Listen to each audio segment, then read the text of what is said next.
Todos algún momento de la vida hemos ido al médico. ¿Cuándo fue la última vez que fuiste al médico? Probablemente tú estés en un hospital viendo este programa, en alguna clínica, no lo sé. Pero cada vez que nosotros entramos a esa oficina, ¿verdad?, donde nos atiende el médico, siempre por allí hay un olor y hay un poco de nerviosismo y hay algo que nos despierta un poco de temor dentro de nosotros como seres humanos. Y es que cuando tenemos alguna molestia en la vida, necesitamos que el médico pueda determinar qué enfermedad estamos teniendo, por qué tenemos ese dolor, por qué esa molestia, y él nos va a dar un tratamiento. Sin embargo, muchas veces yo cuando fui a visitar a algún médico por alguna molestia que tenía, él no pudo determinar en el mismo momento qué cosa era lo que tenía, porque hay cosas que él puede estar casi seguro, pero para mayor seguridad, él dice, yo necesito ver. Qué interesante. Y para ello, la ciencia creó algunos instrumentos, gracias a Dios, para poder mirar lo que hay dentro de nuestro cuerpo. Por ejemplo, la tomografía, ¿verdad?, puede ver lo que hay dentro de nuestra cabeza, nuestro cerebro. La ecografía puede ver todo lo que hay dentro de nuestros órganos. Y es interesante que gracias a ello pueden determinar las enfermedades y el riesgo que nosotros tenemos. Radiografía puede ver parte de nuestros huesos. Rayos X, ¿verdad? Un examen así completo de cómo estamos por dentro. Ahora, es interesante que cuando el médico te manda para poder hacerte una radiografía, ecografía, tomografía, no sé, cualquiera de estos exámenes médicos, uno siempre queda con algún suspenso, cierto temor, y dice, ¿y qué voy a tener? ¿Cuál va a ser el tratamiento? Mucho más cuando recibes allí el resultado, ¿verdad? Uno solamente puede ver algunas cosas ahí escritas, pero uno no entiende nada. De pronto el médico empieza a descifrar y dice, bueno, su problema es este, y ahí uno está en suspenso, y esto tiene cura, y esto ¿en cuánto tiempo voy a mejorar? ¿Y cuál es el tratamiento? Etcétera, etcétera. Y desde allí comienza el tratamiento. Pero muchas de las personas que hicieron uno de estos exámenes, el médico le dijo, lamentablemente, tú tienes pocos días de vida. Y eso sí que es terrible. ¿Tú te imaginas qué cosa es recibir un diagnóstico? Un diagnóstico que te diga que te vas a morir o que te estás muriendo. Yo creo que debe ser una de las cosas más duras que el ser humano enfrenta en la vida. Difícil saber de que tienes pocos días de vida. El médico te dijo. Gracias a Dios hay milagros de muchas personas que pueden contar de que a pesar de que el médico les dio un diagnóstico, ellos pueden seguir viviendo gracias a algún otro tratamiento. Sin embargo, un diagnóstico nos dice cuál es nuestra condición, cuál es nuestra situación. Y hay de aquel que no obedece el diagnóstico, seguramente que quiere acelerar sus días de vida y quiere morir, ¿verdad? Uno hay que hacer caso, hay que obedecer las indicaciones que nos da. Ahora, es interesante que estos instrumentos nos hacen ver qué cosa es lo que tenemos dentro de nuestro cuerpo, algo que nuestros ojos no pueden percibir. Un día, David, ¿sabes lo que dijo a Dios? Mira lo que dijo en el libro de Salmos capítulo 139, versículos 23 y 24. A mí me encanta mucho el Salmo 139. Yo te voy a pedir que puedas leer todo el Salmo allí en casa. Pero hoy voy a leer versículo 23. Dice así, examíname, Dios. Qué interesante. Es decir, tú eres un médico, quiero que me hagas un examen, pero ¿qué cosa quiero que me examines? Quiero que examines mi corazón. ¿Qué es el corazón en la Biblia? Mis decisiones. Quiero que examines mis pensamientos. Quiero que examines mi forma de actuar. Examíname, oh Dios. Y no solamente se queda allí. No solo dice, Señor, qué bueno, me dices cómo estoy, listo. No, le dice, pruébame, conoce mis pensamientos, y si hay en mi camino de perversidad, guíame en el camino eterno. Es decir, si yo tengo un diagnóstico de que estoy muriendo en el pecado, por favor, dame el tratamiento. Eso es lo que está pidiendo David. Ahora, ¿tú sabías que la Biblia nos hace un rayos X a todos los seres humanos? Pero esto es espiritual. Esto no es un rayos X como siempre solemos hacer, ¿verdad?, allí en el médico. No, La Biblia nos señala cuál es nuestra condición. Y hablando de condición y esencia del hombre, tú sabes que existen 3 pensamientos. Antes de mostrarte los 3 pensamientos, quiero decirte lo siguiente. La Biblia muestra que la situación o la condición del ser humano es grave. Y si no toma la medicina a tiempo, se va a morir. Y la única medicina para que el ser humano pueda vivir es Cristo. Cristo es la medicina para nuestros males, para nuestro corazón, para nuestro vacío, para nuestro problema de pecado. Ahora, solo que el ser humano, porque no quiere aceptar esta realidad, se niega a aceptar, ha inventado 3 teorías acerca de cómo es el ser humano, cuál es la esencia del ser humano. Y es interesante. La primera teoría dice, el ser humano es esencialmente bueno. Wow. ¿Sabes cómo piensan? Acá hay muchos teólogos liberales, muchos humanistas que dicen así.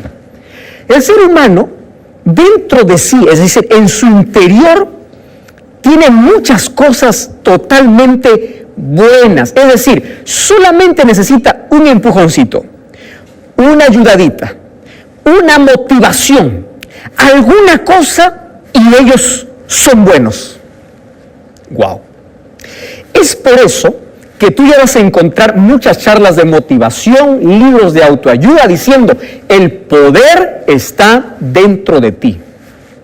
Nadie niega que hay un poder extraordinario en la voluntad y en la decisión, pero nadie puede por sí solo cambiar su situación. Y aquí muchos humanistas se levantan y dicen, no, el ser humano es esencialmente bueno, solo necesita de una ayuda, de una motivación. Entonces ahí nacen arenga, ¿verdad? Sí se puede, solo puedo. El cristiano no es que no dice no se puede, el cristiano es optimista, pero el cristiano es optimista aferrado a las promesas de Dios. Pablo decía, todo lo puedo. Wow, eso es optimismo, pero no dice por mi habilidad o capacidad o porque hay un poder dentro de mí. Pablo dice, todo lo puedo en Cristo. Quiere decir, si me separo de Cristo, no puedo. Jesús decía en Juan capítulo 15, versículo 5, separados de mí, nada podéis hacer. Muy bien, vamos a la segunda teoría. La segunda teoría dice, el ser humano es esencialmente neutro. Ahora, quiero que entienda en qué consiste esta teoría. Dice así, el ser humano cuando nace, viene su vida como una hoja en blanco, ¿correcto? Entonces, su conducta, su comportamiento, las cosas que va a hacer en la vida, va a depender de su entorno, va a depender de su familia, va a depender del ejemplo, va a depender de las amistades que tenga, así se va volviendo, o bueno o malo, pero el ser humano viene neutro. ¿De acuerdo? No viene ni manchado por el pecado, ni bueno, no, viene neutro, viene y allí movido por la influencia, movido por el entorno donde se cría, donde vive, entonces así va a ser el ser humano. Parcialmente ellos tienen razón, es verdad que hay una fuerza tremenda en nuestro entorno, pero mucho cuidado con esta teoría, porque nuestro comportamiento y nuestra conducta no siempre determina nuestro entorno. Encuentra a un Daniel siendo fiel en una ciudad pagana. Encuentra a un José agradando a Dios allí en Egipto. Es decir, no siempre el entorno determina nuestro comportamiento. Y hay una tercera teoría. La tercera dice, el ser humano es esencialmente malo. ¿Cuál es el primero? Repite. El primero es esencialmente bueno. El segundo es esencialmente neutro. Y el tercero es esencialmente malo. ¿Qué cosa dice esta teoría? El ser humano puede aparentar ser bueno, pero es malo. Por dentro está podrido. No hay nada bueno, ¿correcto? Por ahí finge una carita buena, una carita linda, puede parecer bondadoso, pero dentro tiene intenciones malévolas. Te puede dar la mano, pero por dentro te puede estar acuchillando, etcétera, etcétera. Es decir, es totalmente malo. No hay salida, no hay solución. Está condenado a ser malo toda su vida. No existe bueno. Existen caras de buenos, pero no corazón bueno. Esa es una teoría. Ahora, ¿a quién lo creemos? ¿Tú por cuál estás? ¿Cuál es tu pensamiento? ¿Cuál de estas 3 teorías para ti crees que es la correcta? ¿Esencialmente bueno, esencialmente neutro o esencialmente malo? ¿Cuál de las tres? Bueno, hoy te voy a mostrar lo que dice la Biblia, ¿correcto? Y lo que dice la Biblia es realmente lo que somos, porque aquí este libro ya nos sacó una radiografía, una ecografía, un rayos X, una tomografía, nos examinó el corazón y nos dijo cuál es nuestra situación. Ahora, ¿qué cosa dice la Biblia? La Biblia dice que el ser humano, cuando existió, fue totalmente bueno, ¿correcto? Pero el pecado afectó tanto su vida que lo convirtió totalmente malo. Entonces no es ninguna de las teorías que nosotros hemos visto. Salió de las manos bueno y perfecto, pero el pecado ensució su carácter, sus emociones, su vida, su entorno, manchó todo. Y mira lo que dice el libro de Isaías, capítulo 1. Mira el diagnóstico que tú y yo tenemos. Isaías capítulo 1, versículo 6 y al versículo 8. Voy a leer solamente algunos versículos. Dice así: desde la planta del pie hasta la cabeza, no hay en él cosa sana, sino herida, hinchazón, podrida llaga. No están curadas, ni vendadas, ni suavizadas con aceite. Ah, qué interesante. ¿Qué cosa hay de bueno el ser humano? El pecado afectó tanto al ser humano, sus emociones, sus sentimientos, su salud, su cuerpo, su vida. Desfiguró la imagen de Dios. Eso es lo que hizo el pecado. Ah, no, pastor, pero esos son las personas adultas. Los bebitos son angelitos. ¿Ya escuchaste ese concepto? Inocente. No. David decía en Salmo 51, desde el vientre de mi madre, en mi corazón ya había egoísmo. El ser humano busca siempre independizarse de Dios. Nace prácticamente siendo enemigo de Dios, porque el pecado lo traemos en nuestros genes, en nuestras células. Nadie nos enseña a pecar. Nadie nos enseña a ser egoístas, a ser orgullosos, a vivir independientes de Dios. No, eso a medida que vamos creciendo, vamos practicándolo porque viene de manera natural. Y dentro de nosotros hay una naturaleza pecaminosa que nos condena a morir. Pero gracias a Dios, en Cristo podemos vivir. Y de todas maneras vamos a tener una lucha interna entre dos naturalezas. Una que quiere vivir y la otra que nos lleva hacia la muerte. Entonces, así es el ser humano. No, pastor, usted se está equivocando. Yo soy una persona honesta, yo soy una persona buena, yo no hago mal a nadie, no necesito ir a la iglesia, pero soy una persona buena, soy ejemplo a la sociedad. Espera un momento. ¿Sabes cuál es el problema allí? Nuestro concepto que tenemos de pecado.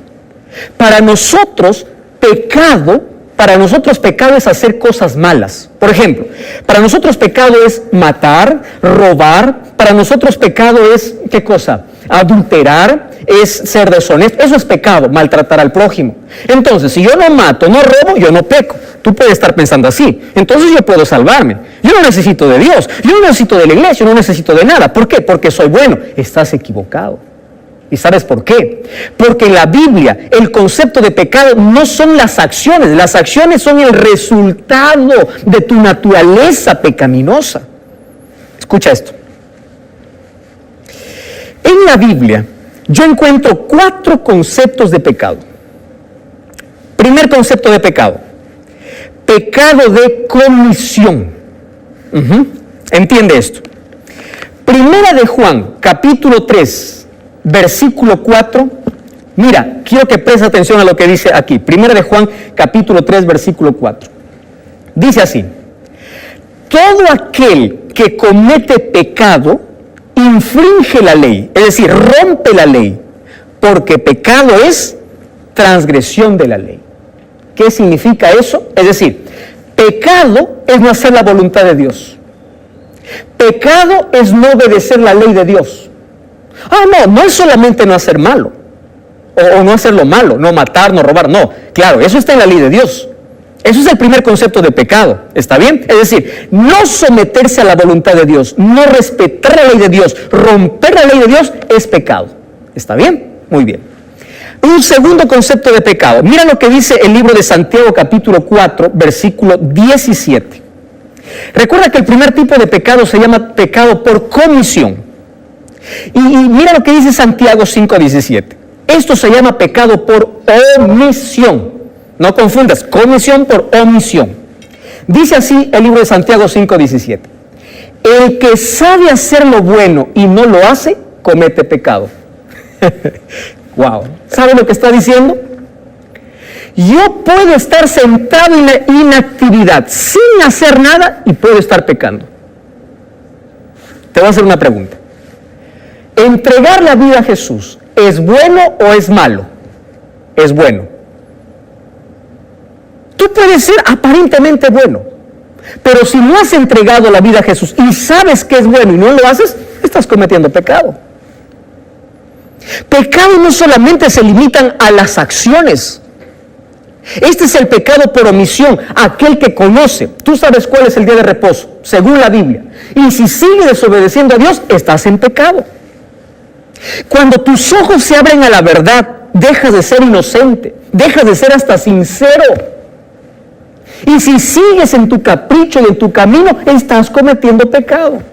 Porque el que sabe hacer lo bueno y no lo hace, comete pecado. Pecado por omisión. Mira un tercer concepto de pecado. El libro de Romanos capítulo 14, versículo 12. Romanos capítulo 14, versículo 12.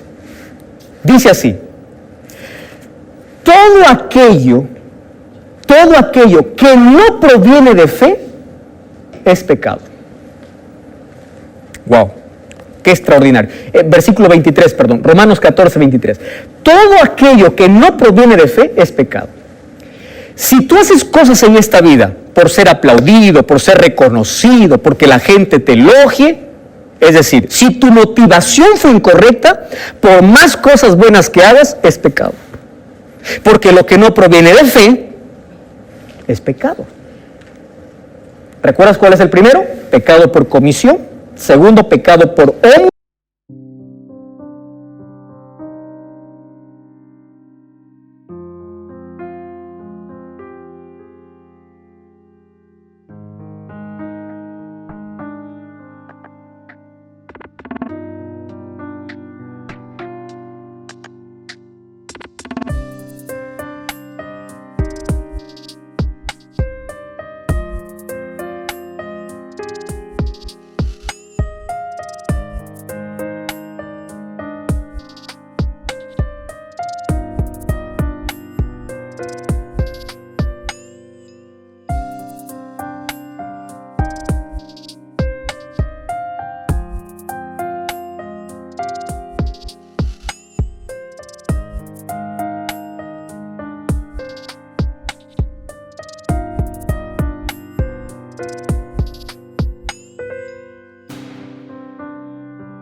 Y esto es pecado por relación. Y hay un cuarto concepto de pecado en la Biblia, y es el pecado por condición. Santiago capítulo 1, versículo 14 dice, cada uno es tentado de acuerdo a su condición, es decir, de acuerdo a su inclinación, de acuerdo a su deseo, de acuerdo a la maldad que hay dentro de su corazón. Interesante. Entonces, tú no puedes decir, yo soy bueno porque no hago nada malo. No hacer lo bueno también es pecado. Entonces, ¿cuál es nuestro diagnóstico? Estamos hablando de diagnóstico, ¿verdad? Estamos muertos. Romanos capítulo 6, versículo 23, ¿qué cosa dice? Porque la paga del pecado es muerte. Es decir, no hay manera de justificarnos. Estamos condenados a morir aquí. Ahora, fíjate lo que hizo el pecado. El pecado, en resumen, o en...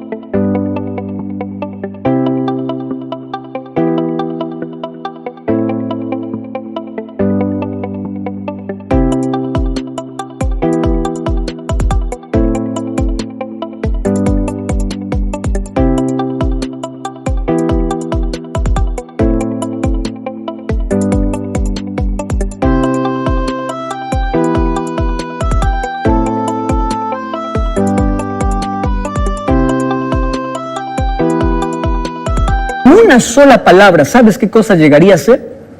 Pecado se llama independencia de Dios. Es decir, pecado es autonomía. Pecado es separarse de Dios. Eso es pecado. Si tú estás lejos de Dios, por más que hagas obras buenas, estás en pecado. Porque ese pecado es andar separado, atreverse a vivir sin Dios en la vida. Y yo por aquí anoté algunos conceptos interesantes sobre lo que hace el pecado. Mira, cuando el ser humano pecó, se dio su voluntad al diablo, se constituyó en un subordinado del diablo, quedó subordinado en su carácter, por lo tanto se convirtió en enemigo de Dios. El pecado casi borró la imagen de Dios. Es por eso que no siente gozo de abrir la Biblia, no siente gozo de orar, no siente gozo de ir a la presencia de Dios todos los días, no tiene deseos de